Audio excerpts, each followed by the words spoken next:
est amer, c'est que les milices, jusque-là, ne sont pas désarmées. Ben, je l'ai rappelé. Mais pourquoi il y a cette carence dans la planification de la guerre? C'est parce que ceux qui sont chargés de cette guerre au centre n'ont pas les qualifications requises. Ce sont les moins gradés. Ce sont des lieutenants, des adjudants ou autres là qu'on envoie. Ceux qui ont fait l'école de guerre, Saint-Cyr et autres là, où sont-ils? Il faut qu'ils viennent planifier la guerre. Tant qu'ils ne viendront pas, je vous l'ai dit il y a un an, on aura beau dissoudre le gouvernement 20 fois, rien ne changera.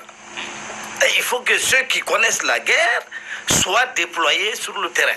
Quand je dis sur le terrain, aucun militaire gradé ne doit rester à Bamako au moment où nous parlons. Oui, peut-être rapidement. La sécurité et la défense au Mali aujourd'hui constituent le premier poste budgétaire. C'est-à-dire l'argent du contribuable qui est dépensé est consacré d'abord à la défense et à la sécurité. Alors, donc si on fait cet effort, le gouvernement fait cet effort, il faut quand même que les choses puissent mieux fonctionner sur le terrain. Est-ce qu'il y a un détournement massif de cet argent-là? Est-ce que l'argent ne va pas directement aux forces de sécurité et de défense? Ce sont des questions qu'on peut se poser.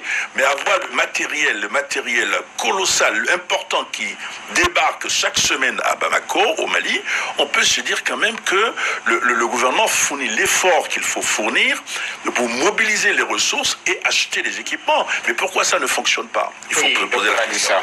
L'opération Maliko auquel Serge Daniel faisait